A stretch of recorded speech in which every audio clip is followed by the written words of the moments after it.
Thank you for joining me today. It's Brian Gubernick, and welcome to the No Days Off podcast, where we believe that every single day brings a new opportunity to get better. I want to talk about a quote today that comes from a pretty unlikely place, but I think it's one that actually describes business and life remarkably well. Now, I heard this quote just the other day as I was rewatching one of the greatest shows of all time, Game of Thrones. Now, I was anti Game of Thrones for a while. Many of you may be into it. Many of you probably say, hey, I always heard about it, but I never watched it. I was in that latter category. I'd never watched it. But then I got into it and I'm like, wow, this is a pretty amazing show. And within one of those episodes, there's a quote. And the quote is, chaos isn't a pit, chaos is a ladder. Chaos isn't a pit, chaos is a ladder. It was shared by a character known as Peter Baelish, better known for those that have watched the show as Littlefinger. Now, side note, Littlefinger is a bit of a villain. That might even be an understatement, but he's a villain. But before you tune out this quote, stick with me here because I think this line explains a lot about why some people rise during times of uncertainty, whereas others freeze and don't have that same degree of progress. So in the show, Littlefinger, Peter Baelish, is explaining how he views disorder.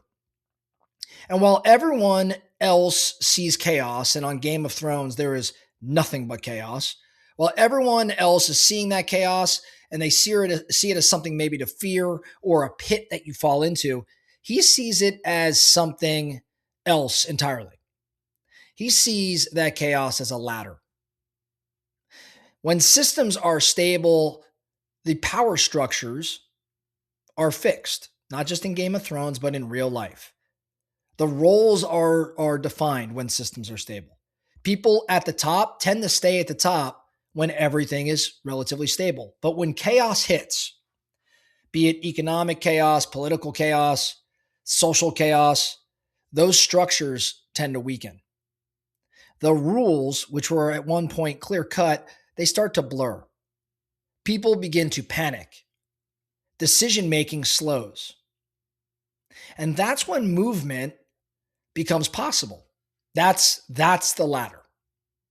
Now, again, Littlefinger is not a hero. He's manipulative.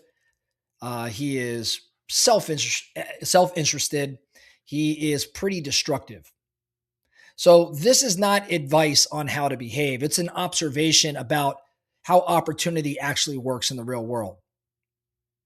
Chaos creates openings that just do not exist during order. Speaking firsthand, when I go back to the start of my real estate sales career, I may have not started in real estate sales had it not been for 2006, 7, 8, which was, for many of you, a pretty chaotic time in the real estate industry, a pretty chaotic time in our economy as a whole. During that time, things were not calm. They were chaotic. When everything is calm, progress is incremental and change is pretty slow. And that's a lot of times that has to do with just hierarchies being protected. But when the chaos shows up, the weak systems are exposed and the stronger operators stand out. And for me, if I go back to that point in time, I wasn't particularly bright in terms of, choosing that moment to go seize opportunity. But when I reflect on it, had it not been for that chaos, had it not been for exposure of weak systems and inefficient leaders and performers in the industry maybe being revealed, I don't know if I'd be here today. Now, to be clear, chaos doesn't automatically elevate people. It just reveals them and it reveals opportunity for others. Think about the moments when you've seen real movement happen in your business. Maybe interest rates shift or regulations change. Maybe there's turnover within the industry. Maybe economic uncertainty opened up some doors, market downturns, just disruption. Most people respond the same way. They say things, at least to themselves, like, hey, I'm going to wait until things stabilize. And I think that's a pretty understandable position, but it's also why they stay where they are. Meanwhile, there is a smaller group of individuals that does something different. They make decisions when others hesitate. They recruit talent that suddenly becomes available. They acquire assets when prices decline or compress. They reposition themselves while competitors are somewhat frozen. Now, they don't create the chaos, they're just moving inside it. And I think this is why you'll oftentimes see companies and investors and leaders, they'll trace their biggest leaps back to periods that felt incredibly uncomfortable at the time. And again, as I tell my story, that's exactly what I'm saying. The latter only appears when that ground is shaking. Here's the part I think so many people miss. Chaos feels threatening because it removes certainty. And certainty is what allows us to be comfortable. It allows us to coast. Chaos forces questions like, is this model still working? Or are we actually as good as we thought? Do we need to change right now? And for entrepreneurs and operators and leaders, this is where separation happens. Because some are going to cling to what worked and put their head in the sand, and others are going to adapt to what's coming. It's the same chaos, but it's just very different outcomes. Now, this isn't just about business. I think it shows up in life as well. Growth happens in life in career transitions, and call it what it is, health wake-up calls, relationship changes, maybe losing a job, maybe becoming a parent, maybe being forced to start over.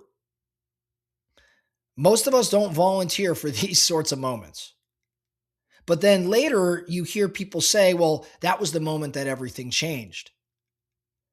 Chaos strips away that comfort and it exposes habits and resilience and character. And in calm seasons, calm times, almost everyone looks capable. In chaotic sessions, chaotic times, the difference becomes pretty obvious. Now, I want to be really clear. This quote is descriptive. I don't think it's aspirational. You don't need to go create chaos. I don't think you necessarily need to go exploit it. You certainly don't need to become Littlefinger. But you do get to choose how you respond when chaos inevitably shows up in your world.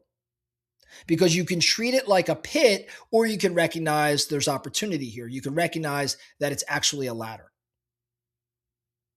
So again, I can't say it enough. I am talking pretty much from a business perspective, but this chaos does show up in the personal world as well. And if you look at that chaos and say, hey, whereas most would freeze or panic, I'm going to use this as opportunity. If you need some inspiration on this, go look on YouTube for Jocko Willink's video entitled Good, where every bit of chaos that's thrown his way, he says you should just say good because it presents all these new opportunities. That's exactly what I'm talking about here. Chaos is uncomfortable, it's disruptive, it's uncertain, but it's also really, really honest. And it reveals who's built real systems and real skills, and again, built some real resilience, and who was just riding that momentum. The ladder that I'm describing is not going to appear when things are easy. It appears when things are unstable. Now it's on you whether you climb that ladder or you fall and just let the chaos, consume you. The more you are prepared for these opportunities, though, the easier it is for you to seize it when it arrives. So today's about awareness. I just want you thinking, life is a series of ups and downs. No one lives an absolutely perfect life where everything is going in the right direction. There are absolutely going to be times for you over the next 12 months where there's going to be moments, periods of chaos. What are you going to do in that moment? That's all I have for you today, the No Days Off podcast. Thank you so much for listening. And remember, every single day brings a new opportunity to get better. So let's get after it.